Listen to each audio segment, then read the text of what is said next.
Hey, thanks, Lotus Child. Hey, everybody. Welcome to Customer Experience, Customer Centricity, our new YouTube channel here. Please subscribe, and welcome to Tuesday Q&A AMA. All the letters that I missed the theme song. What? It didn't play? Hey, I-10, you're everywhere today, but I like it. It's in a good way. Welcome. We've got so many questions that came in ahead of time, and those always get priority, so I'm just going to be jumping right in on those after a quick thanks to the people who are supporting our channel here on YouTube. I am cooking up the idea of a Patreon instead of the YouTube thing, so, hold tight. There's going to be some new things coming in the next couple of months for this channel. I've got some interesting ideas about some directions we can go in. But today we got so many wonderful questions ahead of time. I-10 says, I like the new timing. I can get work and listen at the same time. I get inspired when I listen to you. Thank you, I-10. You always inspire me too. Hi, Ana Lucia. Okay, so let's jump in on the questions because there are so many of them today. So the first one, somebody sent in a multi-part question. This says, hello, I have a couple of questions regarding user testing and monetization. Sorry if they're too basic for you. Nothing is too basic. I'm happy to get all of your questions. Whatever level you're at is where I want to help you. If you are the director of UX, I want to help you. If you are the VP of product, I want to help you. So this channel is for everybody. Hi, Mike. Question one, from your experience, how many participants do I need for proper testing? NNG suggests 5. Is that enough to make conclusions? Okay, so if we are talking about usability testing and evaluative testing, NNG says 5, but it's often misunderstood. It's not supposed to be 5 total. It's supposed to be 5 per persona, what's the word I'm looking for? Segment, typology, bucket. So if you have 3 distinct personas, you're supposed to recruit 5 per persona. That would give you 15. And on top of that, you might be looking for some people, depending upon how advanced your prototype is, you might be looking also for some people with accessibility needs or disabilities because they should be part of our universe as well. So I would say 5 plus accessibility. I-10 says 5 to 7 per segment. I did usability testing with 7 users from Brazil that had very good English. Turned out they think differently than average Brazilian. Less than 2% of Brazil speaks English. Yes, and thanks to our Brazilian subscribers, we really appreciate you joining us in English. So yes, so it's not just 5. It's supposed to be 5-ish per persona or per segment, target audience, however your company happens to break it up. Don't stop at 5. You might need to do this with more people. Let's take a look at this person's next question because they had a series of questions. So let me do a quick copy paste. Next they said, what if 3 people out of 5 encountered an issue and 2 didn't? Is it enough to start fixing that issue? Or maybe it's not even an issue, but just someone not very focused during the testing. I personally take all usability test issues quite seriously. It's not majority rule. If one person has a problem and that problem is real and that problem is something that we can see and we can see how other people might be affected by it, it's still important. Remember, 1 out of 5 could be representing your population and your audience. If you have recruited these people well, they're supposed to be representative of your population. And if they are, 1 out of 5 is 20%. That would be a lot of people who might run into this problem. Don't assume that one person having a problem means it's really not enough for us to care. It's always enough for us to care. But if we're good at usability testing, we can usually see the difference between someone who really, messed something up and shouldn't have versus somebody who messed something up because our design or concept isn't good enough.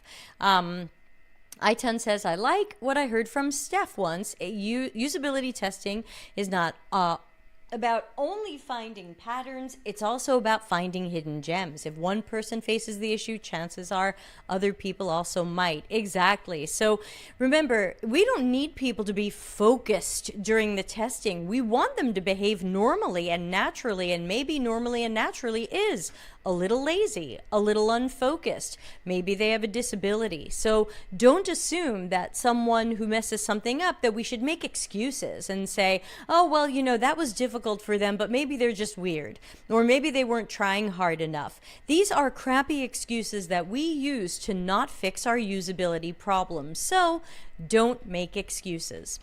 All right, this person had 2 more questions. Actually, they had a lot more questions. Part 3. Let's say a participant didn't notice a filter. Should we do something about it? In the end, this filter isn't the most important feature on the page, and we can't make everything prominent because we'll break the visual hierarchy. Oh, thanks, Arun. Thank you. I see there is a new subscriber here on the channel. Thank you. Don't forget to subscribe, everybody, to the new channel, youtube.com/CX-CC for customer experience, customer centricity. We're going to be covering all aspects of customer experience, product strategy, everything here. So the important part of this question to me is this person admitting this filter isn't that important. And if the filter isn't that important, if it's not germane to the task, then it doesn't matter if they noticed it or not.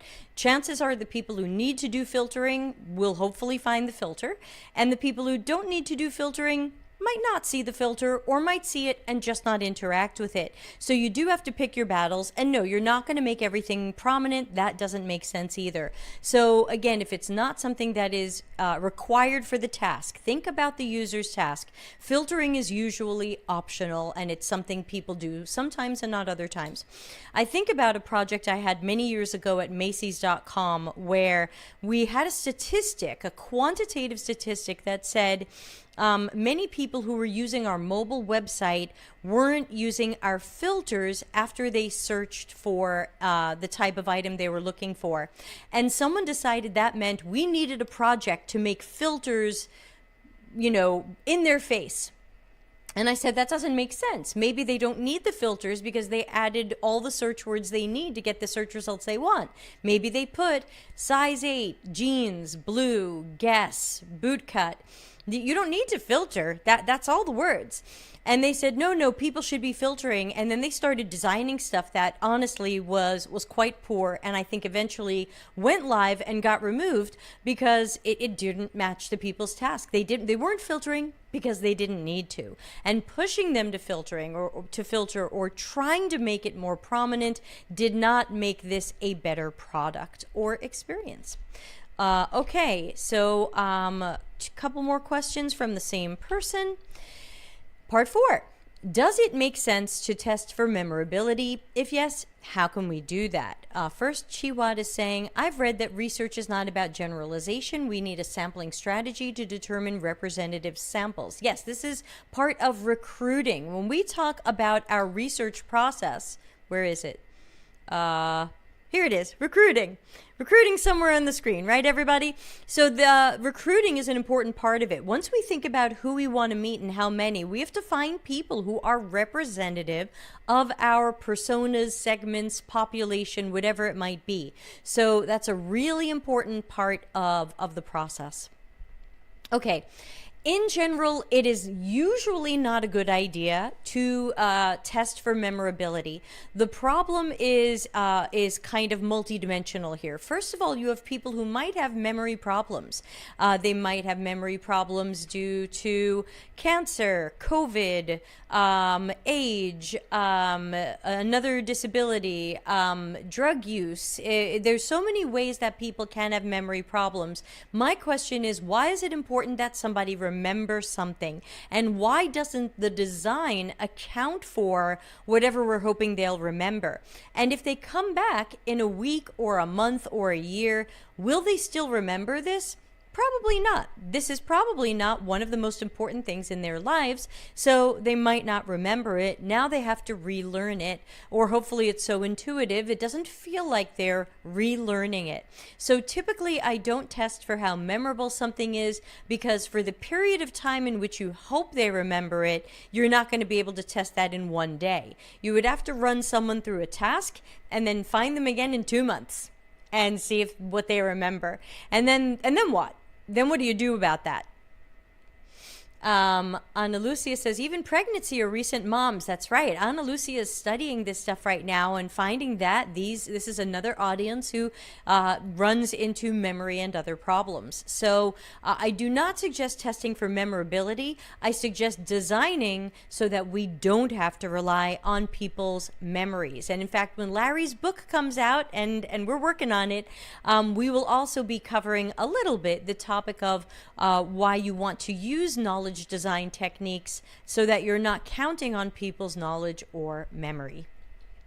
Okay, the last question from this person, and thank you for all of your interesting and fresh questions. I don't think we've had ones like this before. Is there any way to determine what monetization model, payment amount will work best for a product? Is it through launching and testing and probably competitive research prior to that, or are there other ways? Thank you very much. Okay, so pricing used to fall in the product management realm. It now more currently tends to fall in the sales and marketing realm. Many product managers sometimes don't work as much on pricing, and CX and UX usually are not as involved in pricing. So this is often sales and marketing, though again, anybody could work on it. So how do we figure out what's the right pricing? It really depends on a lot of different things. And again, I'm not a marketing expert, so I'm just going to give you my best knowledge, but you may want to check with a marketing and pricing expert. First of all, what is our brand promise? What is our brand vibe? Are we luxury and expensive? You know, are we Mercedes, BMW? Are we more mid-level? Are we super cheap? So what is that vibe that we are selling? Are we, for example, I once complained to AHA, definitely not sponsored. I once complained to AHA about their pricing model because it was absolutely off the charts, to me, unacceptable and poorly thought out. And their response was, "We're a premium product." And my thought was, okay, you just premiumed me right out of getting it. So someone's going to, you know, if you believe that you are premium, then part of your pricing model is we are more expensive, or we are among the more expensive competitors because we are premium. There might be, you know, we are the budget model. We are the Carnival Cruises of whatever this is. Let's read some comments out while I'm still talking about this. I10 says, is it about payment method or pricing? I feel like first one we can uncover with interviews, second not sure. Ana Lucia says, I think it's pricing. Should something be a subscription and how much? Chiwat says, Facebook often has random questions about whether I remember seeing some ad pass. Yeah, that's a different story. So yes, so as for how people want to pay, there are probably some easy ways to find that out, whether it's surveys or interviews, just asking people common payment methods they prefer to use. But as for how much should they pay, it's about some of your positioning. What is the positioning of your product? Luxury, mid, budget, something else. Also, what are you offering? What is that value proposition? And so what kind of value are people getting from it? And what can you charge for that? Sometimes looking at the market helps. Sometimes you want to be around where your competitors are. Sometimes you want to see if you can be a little bit more expensive. Sometimes you want to see if you can be a little bit less expensive than they are. It really, really varies. I remember many years ago, probably 8 years ago or something, I used to be a customer of usertesting.com, also not sponsored. And what I liked about them 8 or 10 years ago was I could run a usability test for $49 a person. So that price was really predictable. It wasn't too bad, and I could budget for it and work with my clients on budgeting for it. Well, when they saw that user Zoom was a minimum of, at the time, $26,000 a year, they decided, okay, we're now premium. User testing is $26,000 a year. And that threw me out of their target audience. So another question that your team should be asking itself when working on pricing is, will we price this in such a way, dinner shake, will we price this in such a way that we are going to lose a segment or a population or some of our target audience? Will we price ourselves too low or too high where someone's going to say, this obviously isn't for me?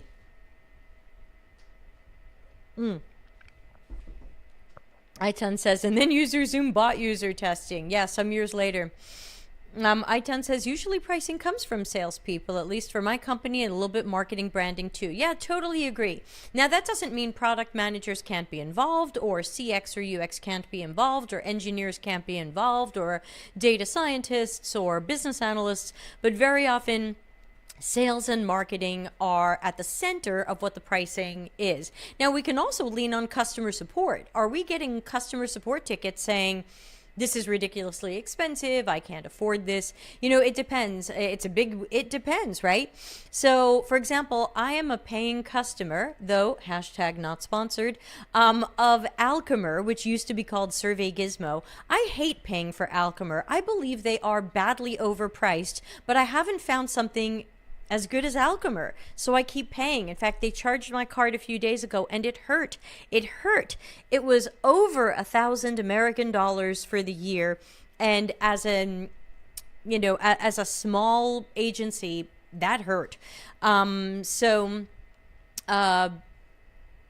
It's hard to say. So to answer the question, is there a way to research this? Not really, because what's going to happen is people will want to send out a survey or do some interviews where they say, hey, we have this great thing that's really going to help you with that problem you're trying to solve, and it's got all of these bells and whistles. What would you pay for it? Or would you pay $50 a month for it? And people will be like, yes, no. And sometimes you're asking the people who don't control the budgets, and they go, yeah, sure, $50 a month, that sounds fair. And then they find out the budgeting people won't give them the money. So money and pricing is very sensitive and is very complicated. And it's a lot more than a survey or talking to people or checking competitors. There's a lot of other moving pieces. But I would say, no, there isn't any simple research we can do that will really tell us what people will pay. Don't forget to like, comment, and subscribe, everybody. I'm glad to see my bot is working today. All right, let's move on to, we've got 4 more questions, and that's not counting. Oh no, does anyone send any questions in? No. Okay, good, because I don't think I'm gonna have room for them. I think we're gonna go right to the end today. All right, so we had someone else send in a multi-part question, so I'm breaking this up so that we're answering it in pieces on the screen. And the first part of the question says, hello, friends. I have 2 types of questions. Type 1, I'm interested in learning about your approach to competitive analysis, specifically with regard to the business model. What factors do you consider during your analysis? How do you structure the study and findings? How can we leverage our findings to inform our strategy? It's interesting because business model and pricing are very strategically close together. Very often the business model is partially what are we offering and what are we charging for it. So this comes together a little bit. So if we're going to do some competitive analysis, my main advice in competitive analysis is always, it's good to know what's going on outside of your walls, but don't copy anybody. That's not innovative. Make sure you're just using it to be better informed about what's out there. So if you're familiar with your competitors, you can take a look at what their business model and pricing is. Is this a subscription? Is it a one-time fee?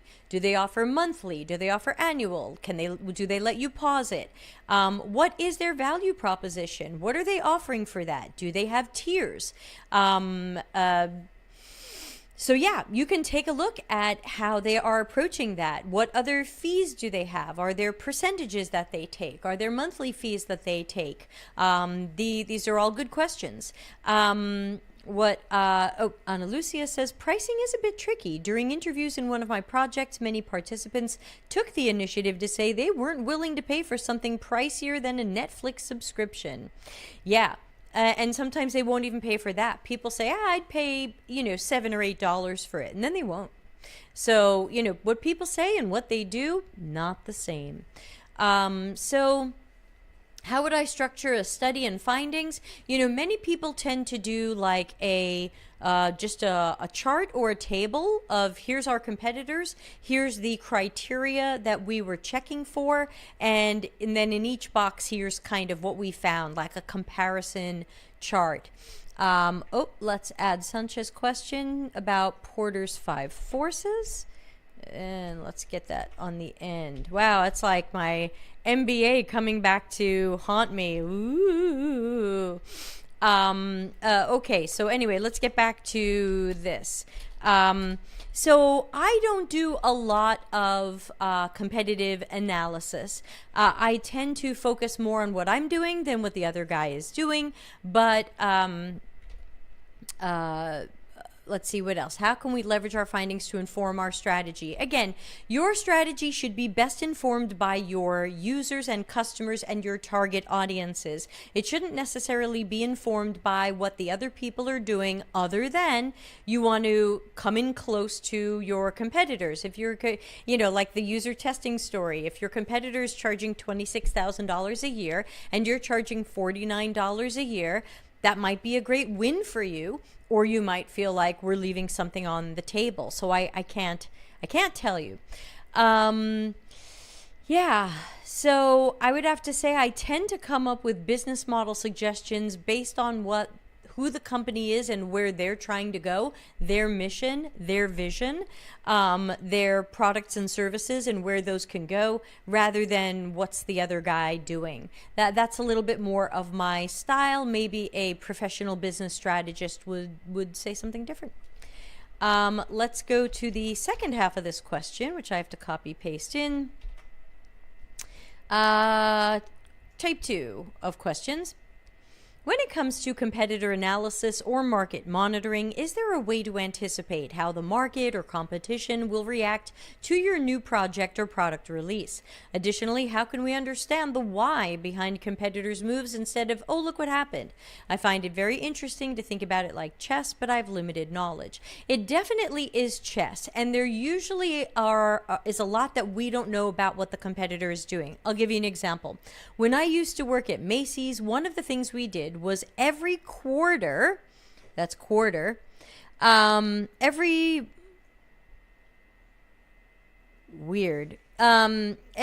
quarter, we would all take a look at some of our competitors and some of who we thought were the leaders in e-commerce in general to see what they're up to and if we were inspired by anything.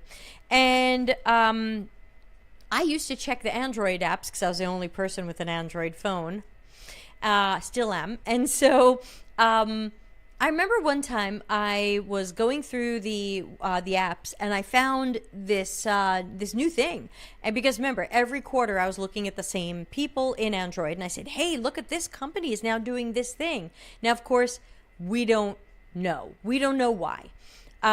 So I don't know. I would have to have people inside at the other company telling me, and in some cases that's not legal. So, they're going to have signed a non-disclosure or confidentiality. They can't tell you why they're doing things, so I can only guess. But the interesting part of the story was when I went back the next quarter and checked the same app, that feature was gone.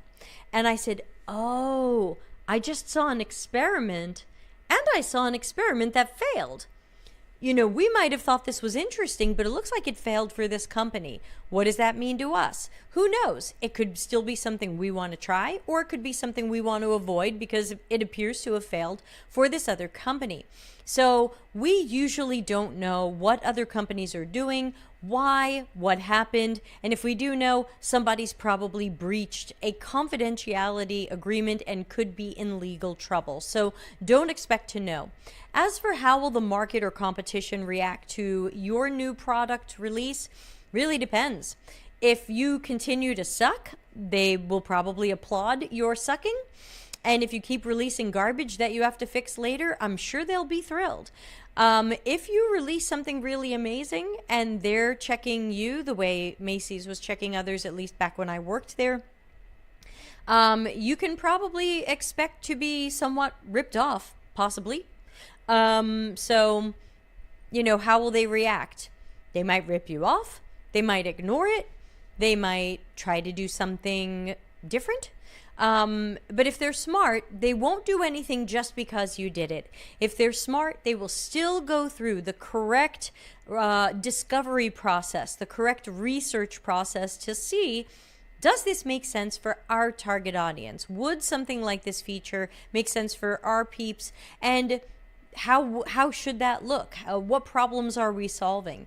So again, the answer unfortunately here is you don't know, but assume if you make something great, somebody will copy you and rip it off, and you just have to try to keep being ahead of the competition. Okay. This was an interesting question that came in.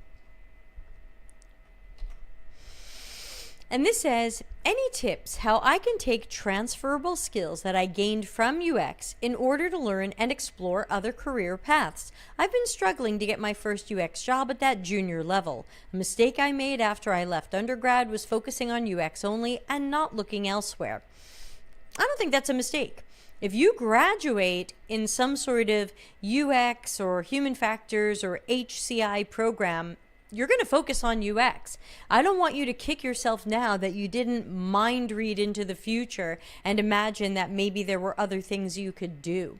Not knowing you and not knowing what your skills are, it's very hard for me to say, oh yeah, this translates to this. And I don't even know what other career paths you're talking about. Are you still talking about product and tech, like product management or being a scrum master, about opening your own store? Or are you talking about running for political office? Or are you talking about becoming a hair cutter? Like, I don't know. This question does not have enough information for me to say something helpful. But I would say that there are things that are sometimes transferable, but if there's anything we've learned in this down economy, and we've learned a lot, it's that companies in general don't want to take a chance on newbies. This has unfortunately been true for about 6 years now. Many of us are fighting it. We're not winning. But the reality is, let's say you decide you're not going to go for UX because it was hard to get that first job. My question to you is, what do you qualify to do? Whatever it is. Whether it's because of a transferable skill or other skills you have unrelated to your undergrad degree, what are you qualified to do? Those are the jobs you might apply to, because people are looking for people who know how to do stuff, especially because they've already done it.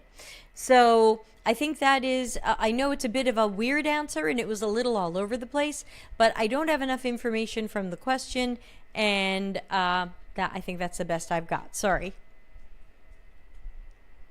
Alrighty.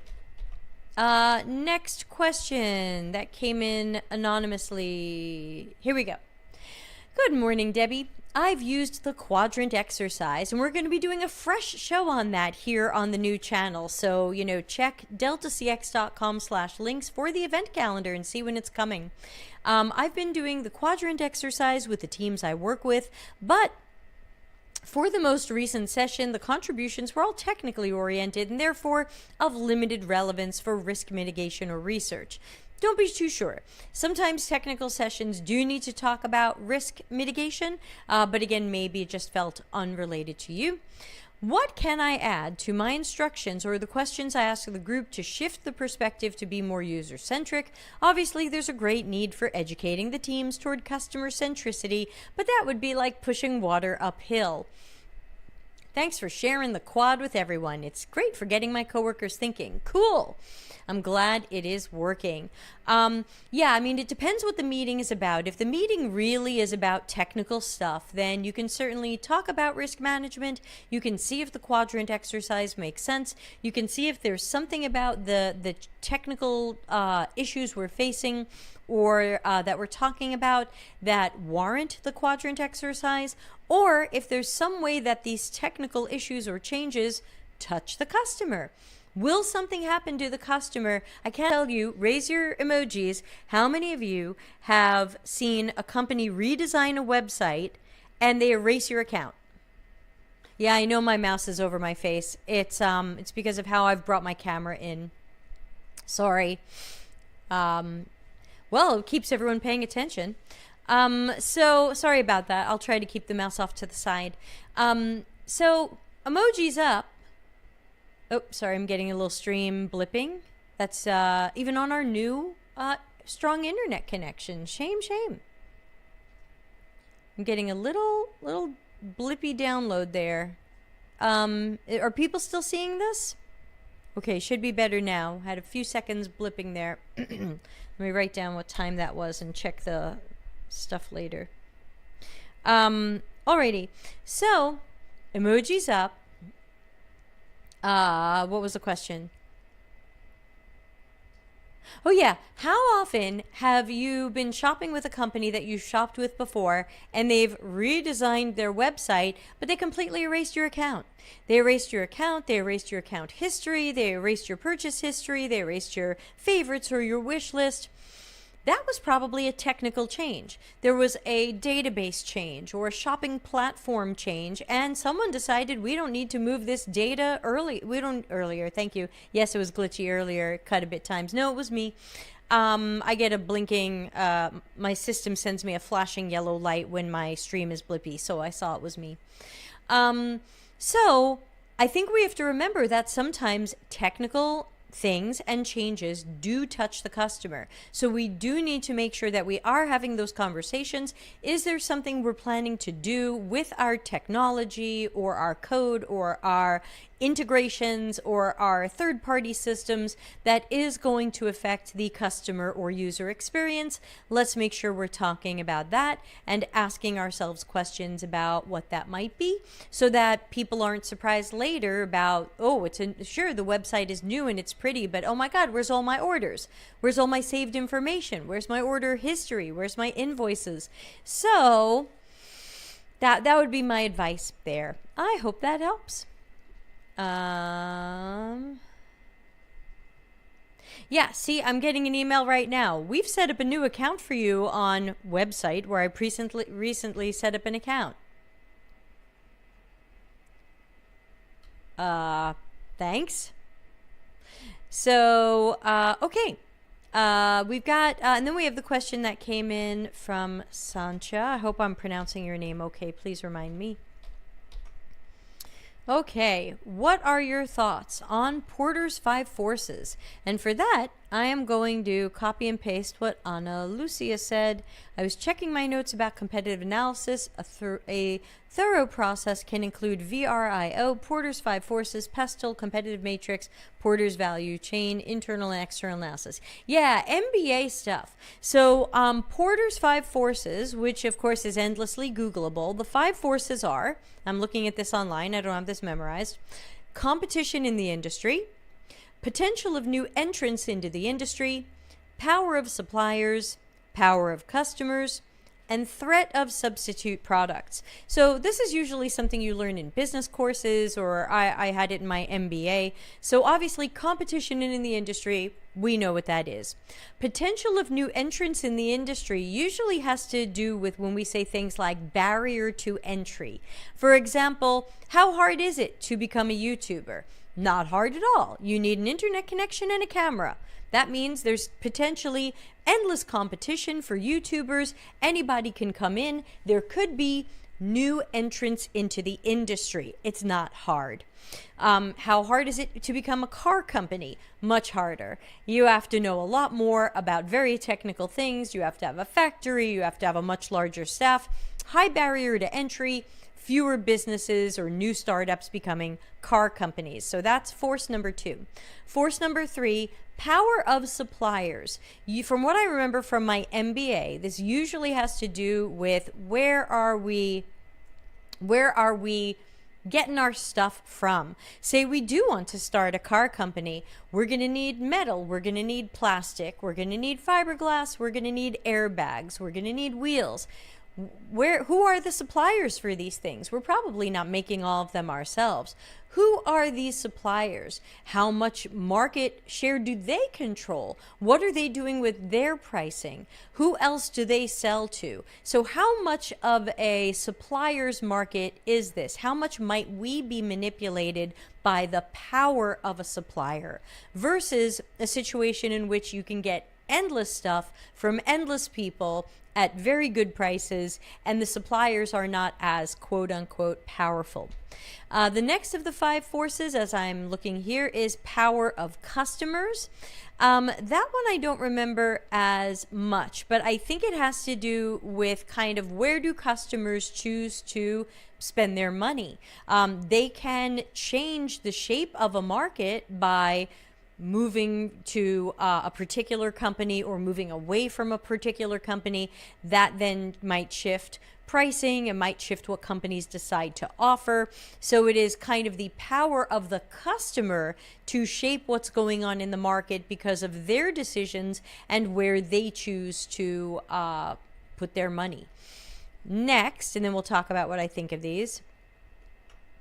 Threat of substitutes. This was a great lesson from my MBA, and it's good to know about. Sometimes so substitutes is an interesting word. So for example, sometimes we think about direct competitors. For example, I can drink out of this cup or I can drink out of this cup. They are direct competitors. I'm going to pick one or the other, and they're pretty similar.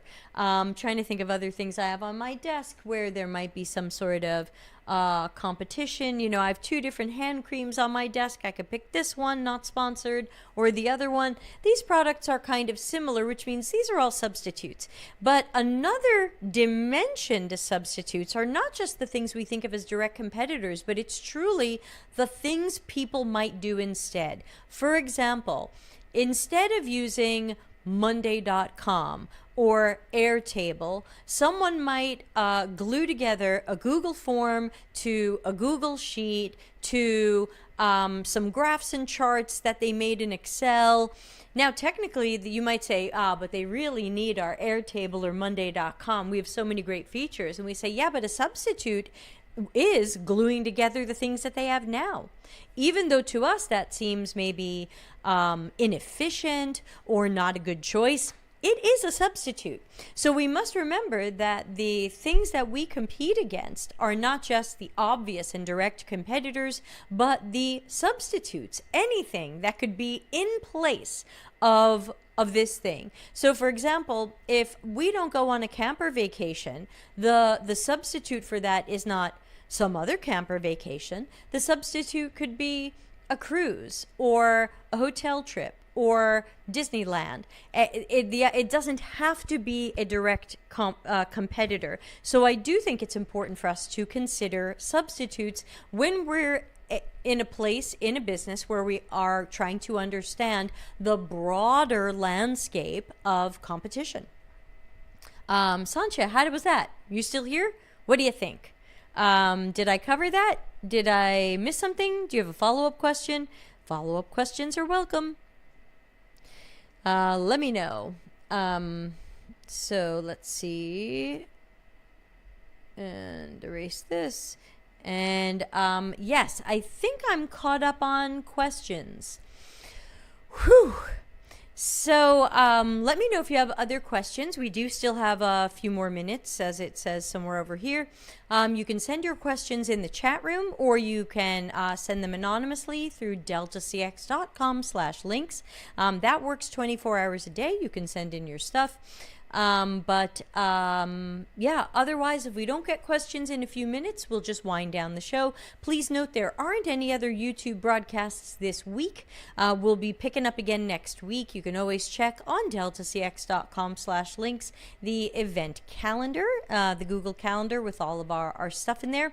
And the current plan is to pack the new channel with some great fresh new content in the next 2 months, and then probably change it up a little bit as to how we do shows. My current idea is fewer live streams, more webinar style events, and recording those webinars and putting them on YouTube later. Thanks, I-10. Thanks for all of your help and support, and thanks for coming by. And again, if anybody has a question, we still have a little bit of time. I'm happy to answer it.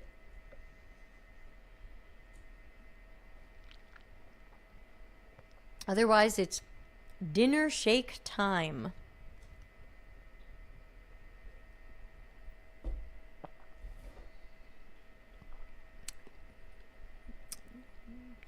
Not seeing questions. I apologize if someone is typing. Is anyone typing a question now? Of course, that would ruin it if it's anonymous. So again, we'll just give everybody another minute or two. Otherwise, we'll wind down the show. And again, please remember, very informative. Yeah, thank you for being a part of it. Thanks for joining us on the YouTube. Let's see what's coming up next week. Next week is another office hours on Wednesday. On Tuesday, as we always do it. Wednesday is going to be how much money is worth losing a customer. We're going to look at customer lifetime value and some business decisions around when do you give a customer a refund and when do you let them go. So that's a little bit of what's coming next week. Sancha says, I'm good, thanks. It's an awesome show, very informative. Substitute, very relevant. That's the hardest competition. Yeah, because it's so many things. Let's take a look at M's question, the mysterious M.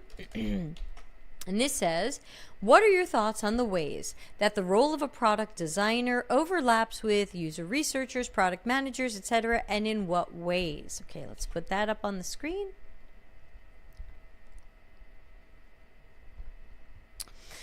I can even make that bigger. So my thoughts on that are certainly evolving. What I thought about that a few years ago is not what I think about that now, and I reserve the right to change my mind and evolve. But I would say that the way I see it is titles are getting blurry and weird. The product management job used to be extremely well defined. We knew exactly what these people did and didn't do. And that's gotten very blurry. A product designer used to be a UX-focused interaction designer and information architect. Now not so much. That job has also had its title changed. So to me, I am less wrapped up nowadays in the title of a job. These titles are just all over the place and they're inconsistent. What a product designer or product manager does for one company can be completely different at the company next door. So I just tell people, instead of worrying about the title, just look at what the job is asking you to do. And what the company calls it is a little bit secondary. If it's a product manager, but they want you to do UX design and evaluative testing and prototyping, sure, that sounds like a UX design job. But that just means it's a job we qualify for because I come from UX. And so if you're in UX, that might be a job that you apply for. It's all over the place. I'm starting to see some jobs with UX titles that have some product management in them. I'm seeing a couple of jobs here and there that are strategic UX jobs that say you're going to be in charge of product strategy. And I say, hooray. So I think that titles are getting a blurry mess. It's something that has not been standardized. Engineering titles are fairly standardized. Product manager, all over the place. UX titles, all over the place. Even business analyst means different things at different companies. So I just say, I don't want to fight about what are our job titles. I do have suggestions of what I think our job titles should be, but outside of that, let's just look at what the job is looking for, no matter what the title is. If you have a job that's looking for what you want to do and what you're qualified to do and what you would like to do, and it says product manager or product strategist or chief of design thinking, whatever it says, if you qualify for it and it sounds good to you, apply. Who cares about the titles? The titles have made themselves unimportant at this point. Whether you're a product designer, a UX designer, an experience designer, but we don't even know what these things even mean from company to company. So I'm trying to not die on the hill of these titles, and I say, just look at what the job wants you to do. Decide if you're a match, apply or don't apply. I can't fix this. As for the overlaps, I think that there shouldn't be overlaps in jobs.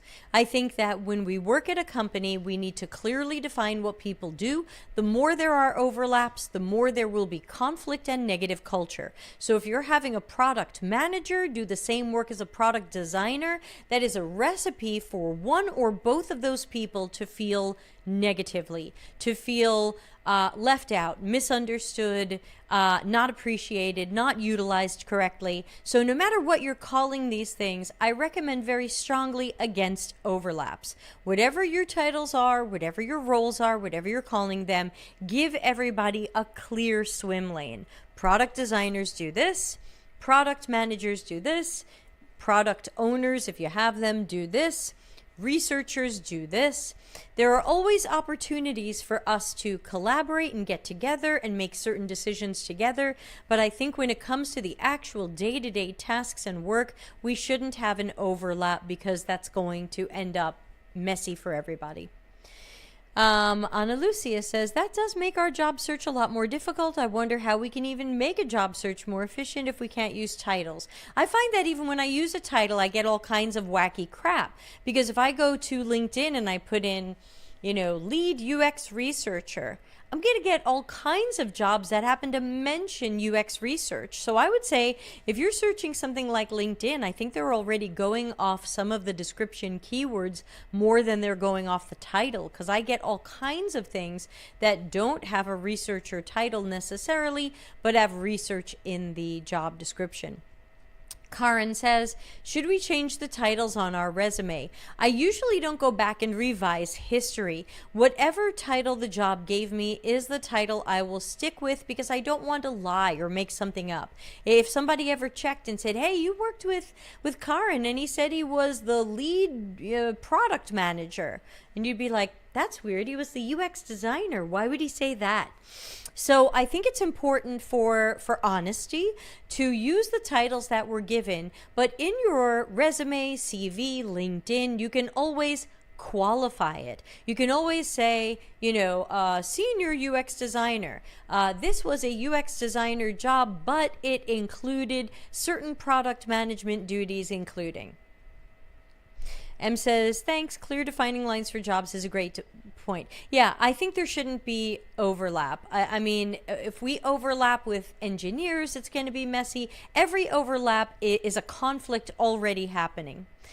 Ana Lucia says, LinkedIn search doesn't even work. I tried so many combinations, non-related stuff still appears. They should fix that. Yeah, or maybe it's a deceptive design where they're hoping that because you're not finding stuff, you're going to stay there longer and someone thinks more engagement is better than giving you quality.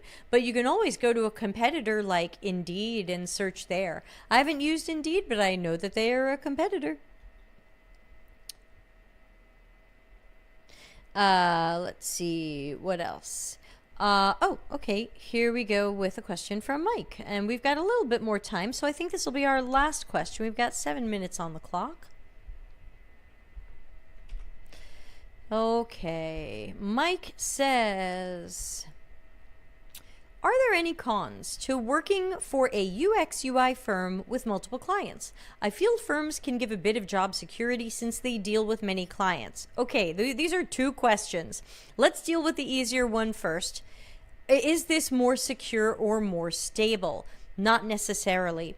I know some agencies and consultancies that have really hit some hard times in the last year or through the pandemic, the last 3 years. And they've had to cut people. They haven't had the projects come in that they hoped. Their clients have cut their budgets. So I don't believe in job security right now at all. I don't believe that any job is secure. I still believe any of us can be cut at any moment. I've just chosen to not be anxious about it because it's just a fact of life. If someone cuts me, I'm going to go find another job eventually. So I don't want anyone to be nervous or anxious about it. It's just unfortunately true, in my opinion, that I'm not sure there's any job stability anymore. Very few of us are guaranteed our job. I think it's okay to change a title from UX designer to product designer, interaction designer. HR won't know the same thing these days. Yes, but if they go and check your references and they call up your old manager and they say this was their title, and then the manager goes, not really, then you look like a liar. So I think you can always say my title was interaction designer, and then underneath that say I was essentially a product designer focusing on layouts, wireframes, get those keywords in there. Okay, so job security, not so sure. Are there cons to working with a UX UI firm with multiple clients? It depends. It really depends. Let's put that up. It depends on the firm because some firms can be fantastic to work for. They really care about UX. They really care about UI. They're selling the right work to their clients. Oops, I forgot to take this off the screen. They're selling the right work to their clients, and you're going to get to do a really good job problem solving and problem finding. Then there are agencies that sell speed over quality. They say, sure, we're UX UI, and we're going to get your stuff done in a week. Or we're going to do a design sprint and give you a design in 2 weeks. And in that case, you may or may not like working for that firm. Some people love design sprints and the idea of doing things as fast as possible. And some people don't like the idea of that and would rather do a project for a longer amount of time, not ridiculously long, but slightly longer, to ensure more quality. So I think you can't just paint with a broad brush and say, UX UI firms, they're better than not. It really is going to go from firm to firm, and that's why you want to make sure when you're interviewing, you're asking them some questions about how long do UX people get to do their work, how much time do we give them? Do I get to estimate my own time? Will I get that time? Are we more about speed here? Are we more about quality here? What are our customers coming to us for? Are we just a pair of hands getting extra work done where we have to follow their orders? Are we problem solvers? So there's all kinds of different firms and agencies. Some firms really just are a pair of hands. Hey, we don't have enough UX people at our company. We'll bring in this agency. We'll tell them exactly what to do, and they'll make us those Figma files. So again, you have to ask those questions. We did episode 129 over on the Delta CX channel. You can find it on YouTube by typing Delta CX 129, where Julia DeBari talked about some good questions we can ask during interviews.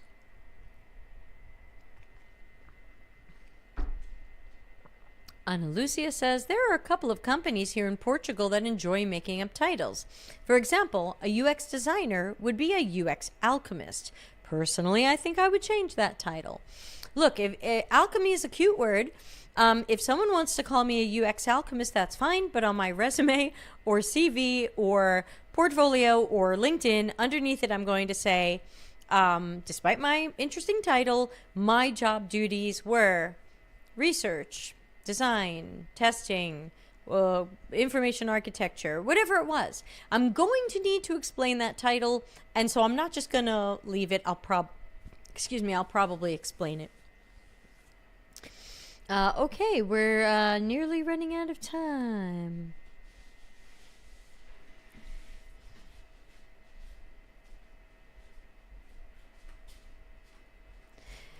If there aren't any other questions, I think we can wrap up for today. And again, we've got our space workshop this week, and registration closes tonight. So if you want to join in, it's your last chance. cxcc.to/SPACE. If you happen to miss these late July 2023 ones, just check that page anyway. It'll have whatever the next ones are. I know I am doing one for Smashing Magazine in October 2023. You can still sign up for that. All right, so I'm going to flame us out of here. And thanks to everybody for joining. Really great questions today. I super appreciate the great questions that you have and the thought you've put into them and helping each other with answers. So have a super week, and I guess I will see everybody next Tuesday. Bye.